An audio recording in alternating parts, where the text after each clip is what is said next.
دعا مسلمان میں عقیدہ توحید پختہ کرتی ہے، اور دعا اس دولت کا نام ہے جو صرف مومن کے پاس ہے، کافر کے پاس نہیں۔ نبی پاک علیہ السلام نے فرمایا الدعاء صلاح المومن، دعا مومن کا ہتھیار ہے، کافر کے پاس یہ ہتھیار نہیں ہے۔ مومن جب اپنے مالک کے حضور دعا مانگتا ہے نا، دنیا میں آپ کسی سے زیادہ مانگے تو وہ ناراض ہو جاتا ہے، وہ کہتا ہے بھائی تو نے تو کام بنا لیا ہے، کل بھی دیا تھا، پرسوں بھی دیا تھا، روز روز تجھے کون دے؟ میرے نبی پاک علیہ السلام نے فرمایا جو اپنے رب سے زیادہ مانگتا ہے رب اس سے زیادہ راضی ہوتا ہے، زیادہ راضی ہوتا ہے۔ اب دعا مخصوص اوقات نہیں دعا کے، فرمایا اذا دعان، جب بھی دعا مانگو گے تمہارا رب تمہاری دعا کو، جب بھی دعا تو دعا کرتے رہنا چاہیے، ہر وقت دعا میں بندہ شامل رہے، اللہ کے ذکر میں شامل۔ یہ جو قرآن مجید نے کہا نا یا ایھا الذین آمنوا اذکروا اللہ ذکرا کثیرا، اے ایمان والو اپنے رب کا ذکر کثرت سے کرو، وسبحوہ بکرۃ واصیلا، اور صبح و شام اسی کی پاکی بیان کرو۔ تو اس سے مراد یہ نہیں ہے کہ تسبیح لے کے سارا دن مسجد میں بیٹھے رہو اور کام کوئی نہ کرو، بلکہ اس کا مطلب یہ ہے کہ روٹی شروع کرو تو اللہ کے نام سے، اختتام کرو تو اللہ کے نام، سو جاؤ تو رب کا نام لے کے، سویرے اٹھو تو اللہ کا نام لے کے، جب تمہیں کوئی چیز اچھی لگے تو ماشاءاللہ کہو، جب کوئی مصیبت آئے تو کہو انا للہ و انا الیہ راجعون۔ تو سارا دن اللہ کا ذکر جاری رہے گا۔ نبی پاک صلی اللہ علیہ وسلم نے مسلمان کو ایک دوسرے سے ملنے کا طریقہ بتایا۔ مصیبت آئے تو کیا کہنا ہے؟ صرف فوت پہ نہیں کہنا، اس کی وضاحت کر دو۔ کوئی بھی الذین اذا اصابتہم مصیبہ، جب بھی کوئی مصیبت آئے اللہ کے بندے کہتے ہیں ہم اللہ کی طرف سے آئے ہیں اور اللہ کی طرف ہی ہم نے لوٹ جانا۔ تو میرے عزیز ہر وقت اللہ کا ذکر جاری رہے گا، ہر وقت زبان پہ رب کریم کا۔ دیکھیں نا نبی پاک علیہ السلام نے ہمیں ملاقات کا طریقہ بتایا۔ ایک صحابی آئے تو انہوں نے آ کے کہا السلام علیکم، نبی پاک علیہ السلام نے فرمایا رب تعالیٰ نے اسے 10 نیکیاں عطا فرمائی ہیں۔ دوسرے آئے تو انہوں نے کہا السلام علیکم ورحمۃ اللہ، تو محبوب فرمانے لگے، امام بہقی نے اس کو لکھا ہے، محبوب فرمانے لگے رب کریم نے اسے 20 نیکیاں عطا فرمائی۔ ایک اور آئے، عرض کیا السلام علیکم ورحمۃ اللہ وبرکاتہ، محبوب فرمانے لگے اللہ نے اسے 30 نیکیاں عطا فرمائی۔ اچھا اس کا مطلب کیا ہے؟ السلام علیکم، تم پر سلامتی ہو، سادہ ترجمہ یہ ہے کہ تم سلامت رہو، تم سلامت رہو، ورحمۃ اللہ وبرکاتہ، تم پر اللہ کی رحمت بھی ہو اور اس کی برکتیں بھی ہو۔ وہ کیا کہتا ہے؟ وہ کہتا ہے وعلیکم السلام، تم پر بھی سلامتی ہو، ورحمۃ اللہ وبرکاتہ، اللہ کی رحمت ہو اور اس کی۔ یہ جو مسنون دعائیں ہیں نا جو حضور نے ہمیں دعائیں سکھائیں ہر موقع پہ، ان کا کمال دیکھیے۔ اب ایک مسلمان نے آتے کہا السلام علیکم، اس کا مطلب کیا ہے؟ تم پر۔ اب وہ جھگڑا کرے گا اسے مارے گا، اس کا مال چھینے گا؟ اس نے تو آتے ہی کہا تم پر سلامتی ہو۔ تو جو سلامتی کی دعا دینے والے ہیں وہ جیب تھوڑی کاٹیں گے، وہ غبن تھوڑی کریں گے، ڈاکہ تھوڑا ڈالیں گے۔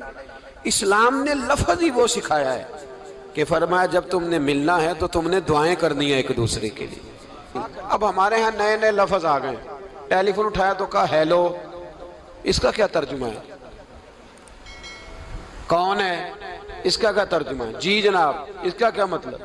ہم نے دیکھا بڑے بڑے سمجھدار لوگ السلام علیکم کی بجائے کہتے ہیں کیا حال ہے؟ بھئی کیا عجیب بات ہے، بھئی کیا حال ہے کا کیا مطلب ہوا؟ وہ بعد میں کرنے کی بات ہے۔ اور کچھ تھوڑا سا جو ادیب ہیں، جو بیچارے حروف کے پیچ و تاب میں رہتے ہیں، وہ کہتے ہیں آداب عرض ہے۔ وہ کیا ہوتا ہے جی؟ اسلام نے دعا سکھائی ہے السلام علیکم، یہ کتنی خوبصورت دعا ہے۔ جب آپ گھر کے اندر داخل ہوئے تو آپ نے دعا دی السلام علیکم، یہ دعا دی آپ۔ ایک صحابی حاضر خدمت ہوئے، عرض کی یا رسول اللہ صلی اللہ علیہ وسلم میرے گھر میں غربت رہتی ہے، کیا کروں؟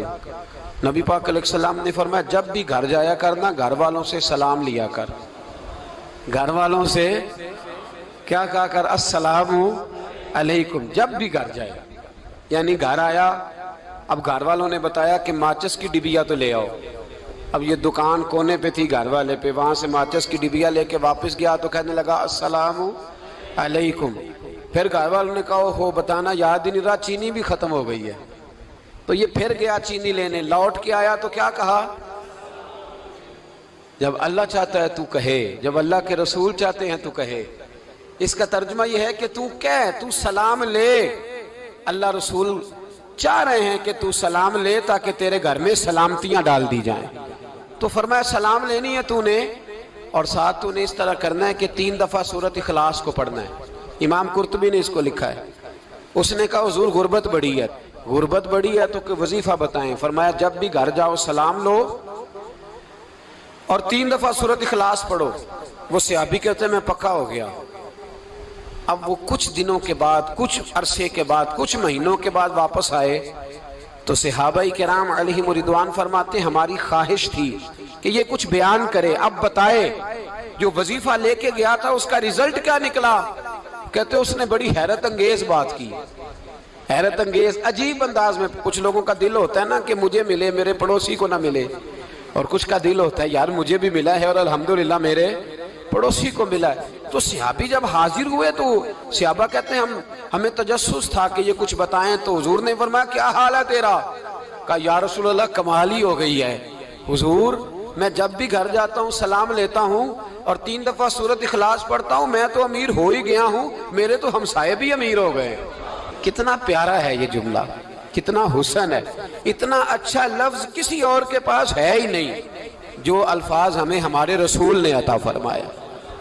اس کو اپنائیے. سونے لگیں, اللہ کے رسول صلی اللہ علیہ وسلم نے ہمیں دعا سکھائی. حضور نے فرمایا جب سونے لگو تو مسلم شریف میں فرمایا تم نے یہ دعا پڑھنی, اللہم باسمک اموت و احیا. تم نے کہنا اے اللہ میں تیرے نام پر مرتا ہوں اور تیرے نام پر جیتا ہوں.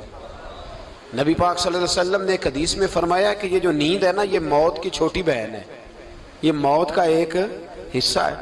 جس طرح انسان سو جائے تو کوئی خبر نہیں ہوتی کیا ہو رہا ہے, بالکل وہ اٹھا ہے تو اس نے کہا ہو یہ کیا ہوا. سو جاتا ہے نا آدمی, اسے خبر نہیں ہوتی. اوہو میں نے تو 11 بجے اٹھنا تھا, یہ تو 3 بج گئے.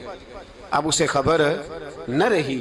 سوتے ہوئے لوگ چوری کر لیتے ہیں, بلکہ اس طرح بھی ہوتا ہے کہ آدمی نے گکھڑ اترنا تھا, وہ پنڈی سے آ رہا تھا لیکن وہ سویا ہوا تھا. آنکھ تب کھلی جب کاموں کی آ گیا تھا. اب اس کا اس پر زور, تو فرمایا کیا پتا اب تو کھل گئی کاموں کی, جا کے لاہور جا کے کسی جگہ پہنچ کے, تو یہ بھی ممکن ہے کہ کھلے ہی نہ, نیند ہی موت کا سبب بن جائے. تو تو کہہ کے سو کہ یا اللہ تیرے نام پہ سو رہا ہوں.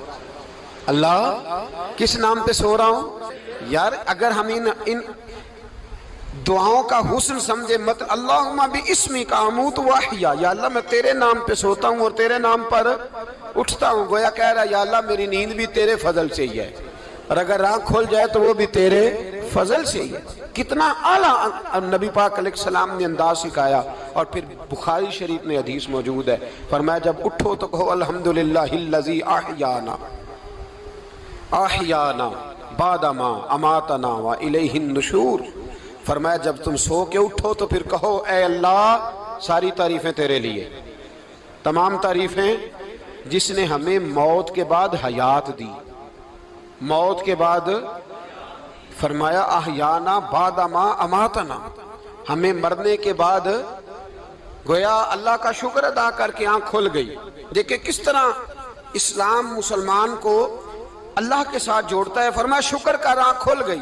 کہ یا اللہ تیرا شکر ہے تو نے موت کے بعد ہمیں دوبارہ حیات عطا فرمائی, یہ شکر ادا کرو.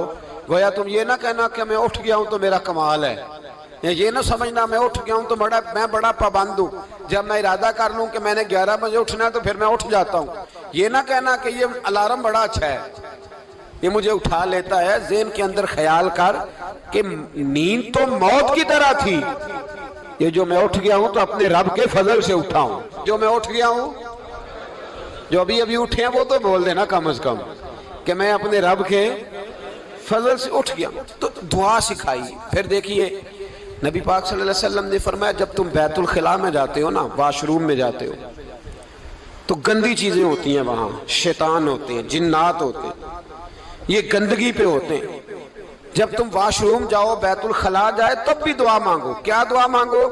وہ دعا بھی نبی پاک صلی اللہ علیہ وسلم نے ہمیں تعلیم فرمائی اور بخاری میں ہے، کہا پڑھا کرو اللہم انی اعوذ بکا من الخبث والخبائث، کہو اے اللہ ناپاک چیزوں سے میں تیری پناہ مانگتا ہوں، وہ نر ہوں یا مادہ ہوں، اللہ میں تیری پناہ مانگتا ہوں۔ واش روم کے اندر بہت ساری بری چیزیں ہوتی ہیں، جوان میری بات پر توجہ فرمائیں، وہاں بہت ساری گندی چیزیں ہوتی ہیں۔ انسان کئی دفعہ واش روم میں جاتا ہے، اسے وسوسے زیادہ آتے ہیں، یہ نوٹ کریں میری بات کو۔ اصل میں نا ہم بات ڈھونڈ رہے ہیں علاج اپنی بیماریوں کا، حالانکہ علاج تو سارا مدینے والے رسول کے پاس موجود ہے، محبوب کے پاس ساری دوائیاں ہیں۔ تو نبی پاک علیہ السلام دیکھیں نا، انسان واش روم میں جاتا ہے اسے وسوسے آتے، برے خیالات آتے، وہ گناہ کی طرف کئی دفعہ مائل ہوتا ہے، تو کہا تو دعا پڑھ کے جا اللہم انی اعوذ بکا، یا اللہ میں تیری پناہ مانگتا ہوں من الخبث والخبائث، ہر خبیث اور بری چیز سے میں تیری پناہ مانگتا ہوں، وہ نر ہو یا یار کتنا عظیم دین ہے، کتنا عظیم میرے مصطفیٰ کریم کا وہ والا دین ہے۔ اصل میں اللہ کرے بی اے پاس بچے کو بیت الخلاء کی دعا بھی یاد ہو جائے، ایسے یاد ہو جائے، اور اس کے ماں باپ سمجھ لیں کہ جوان ہو گیا ہے، تو اب ہو سکتا ہے اس کی طرف شیطان حملہ زیادہ کرے، اسے خراب کرنے کی کوشش کرے، تو لہٰذا اسے دعا سکھائی جائے تاکہ اس کو پہلے سے پتا ہو کہ میں نے اس بے ایمان سے بچنا کس طرح سے۔ اب آپ دیکھیے نبی پاک علیہ السلام نے ہمیں دعا سکھائی، مصنف ابن ابی شیبہ میں، کون سی دعا؟ واش روم سے نکلنے کی۔ اللہ اکبر، بڑی زبردست دعا ہے، بڑی زبردست۔ آپ یقین کریں اس ایک ایک دعا پر ایک ایک پورا بیان ہو سکتا ہے، ایک ایک۔ یہ اس لیے نہیں میں کہہ رہا کہ میں کوئی عالم فاضل آدمی ہوں، آپ کہیں گے کہ بتا رہے ہیں میں بڑا پڑھا لکھا ہوں، صرف یہ عرض کر رہا ہوں کہ اس کے فوائد پر، ثمرات پر جو اللہ تبارک و تعالی امت کو دیتا ہے، ان دعاؤں کی جو فضیلت حدیثوں میں آئی، اور پھر جو اس کے فوائد ہے، اگر اس پر بات کروں تو ایک دعا تقاضا کرتی ہے کہ اس پر پورا ایک لیکچر ہونا چاہیے۔ دیکھیے آپ واش روم سے نکلے، دعا کیا ہے؟ دعا کے لفظ کے الحمدللہ الذی، ایک حدیث میں لفظ ہے غفرانک، غفرانک، اے اللہ میں تجھ سے بخشش چاہتا ہوں۔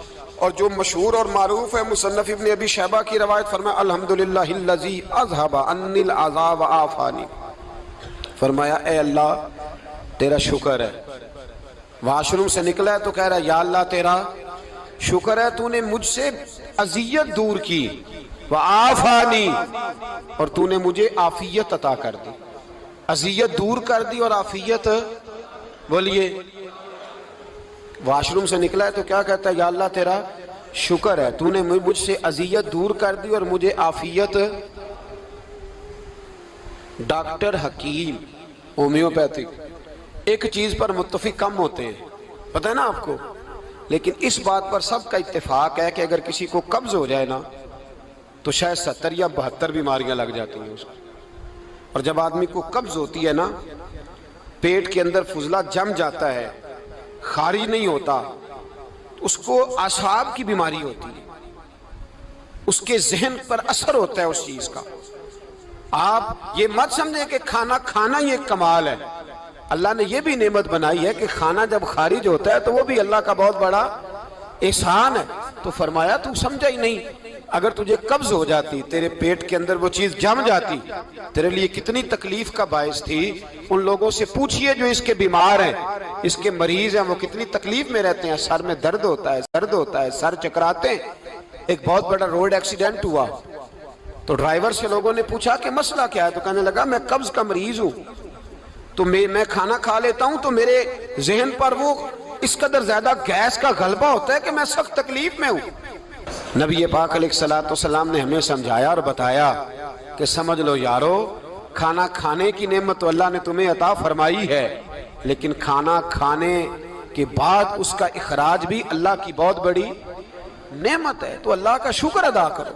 پھر جب آپ گھر سے نکلیں گے تو بھی اس کی دعا ارشاد فرمائی، بسم اللہ توکلت علی اللہ، اللہ کے نام سے گھر سے نکلتا ہوں اور میں نے بھروسہ بھی اللہ کے نام پہ کیا۔ جب گھر سے نکلیں تو کس کے نام پہ بھروسہ کریں؟ بولیے حضرت رابعہ بصریہ رحمت اللہ علیہا آپ تشریف لے گئیں حج کرنے، جس دن واپس آئیں اپنا اونٹ کہہ گئی جاتی دفعہ، کہنے لگی اللہ میں تیرے حوالے کر کے جا رہی ہوں، اور بسم اللہ توکلت علی اللہ، بھروسہ بھی تیری ذات پہ۔ جس دن واپس آئی نا اسی دن کسی نے بتایا کہ اماں آج ہی تیرا اونٹ مر گیا ہے، تو اونٹ کے سرانے کھڑی ہو کے کہنے لگی مولا میں تو تیرے نام پہ تیرے پہ بھروسہ کر کے گئی تھی، تیرے حوالے میں تو تیرے گھر گئی تھی۔ تو لوگ کہتے ہیں اماں کے منہ سے لفظ نکلے تو اونٹ زندہ ہو کے کھڑا ہو گیا، کھڑا ہو گیا اونٹ۔ تو اماں کہنے لگی نہیں تمہیں ہی غلطی لگی ہے، مرا ہی نہیں تھا، پہلے سے ہی موجود تھا، وہ اپنی کرامت بھی نہیں ظاہر ہونے دی۔ تو بھائی گھر سے نکلیں تو کس لفظ پر کہ یا اللہ میں تیرے بھروسے پہ نکل رہا ہوں میں، اس کے دو فائدے ہوں گے، ایک تو آپ اللہ کی امان میں جا رہے ہیں، اللہ کی امان میں آ رہے ہیں، اور دوسرا جس گھر کو آپ چھوڑ کے جا رہے ہیں اسے بھی اللہ کی امان میں دے کے جا رہے ہیں۔ تو کتنا لذت والی دعا ہے جو نبی کریم علیہ السلام نے ہمیں سکھائی۔ اب ذرا حدیث سنیں خوش ہو کے، دیکھیں حضور نے دعا سکھائی، فرمایا جب دیکھ لو نا کسی کو ہنستا ہوا، کیا کرتا ہوا؟ ماشاءاللہ آپ تو ہنسنے لگے۔ جب کسی کو ہنستا ہوا دیکھو تو کہا کرو اضحک اللہ سنک، یہ دعا یہ بخاری ہے، فرمایا دعا مانگا کرو جب کسی مومن کو ہنستے ہوئے دیکھو تو دعا مانگو اضحک اللہ سنک، اللہ تجھے ہنستا ہی رکھے، اللہ تجھے، بولیے جل نہ جایا کرو کہ میں پریشان ہوں تو یہ ہنس کیوں رہا ہے، جھلا نہ کرو، بلکہ کیا کہا کرو اللہ تجھے ہنستا رکھے، اللہ تجھے۔ نبی پاک صلی اللہ تعالی علیہ وآلہ وسلم نے فرمایا، ترمذی میں حضرت اسامہ بن زید رضی اللہ تعالیٰ عنہ سے حدیث مروی ہے، حضور نے فرمایا جس نے کسی کے ساتھ احسان کیا اور جس پر احسان کیا، اگر اس نے یہ دعا پڑھ دی نا جزاک اللہ خیرہ، تو فرمایا اس نے اللہ کی بھی پوری حمد کر دی اور محسن کا صحیح شکریہ بھی ادا کر دیا۔ کیا کہنا ہے؟ جزاک اللہ، اللہ تجھے بہترین جزا عطا کرے۔ اس کا ترجمہ کیا ہے؟ اللہ تجھے بہترین، کیونکہ حضور فرماتے ہیں من لم یشکر الناس ولم یشکر اللہ، جس نے بندوں کا شکریہ ادا نہیں کیا اس نے اللہ کا بھی شکریہ ادا نہیں کرنا۔ تو کیا کہنا چاہیے؟ جزاک اللہ خیرہ۔ اور اگر اماں کہتی ہو بچوں کو انگریزی سکھانی ہے تو کیا کہنا ہے؟ پھر شکریہ ادا کرنے میں کیا کہنا ہے؟ Thanks, thank you. وہ خدا کے اس کا ثواب کتنا ہے؟ بولے انگریزی ایک زبان ہے، اس کو زبان ہی رہنے دیں۔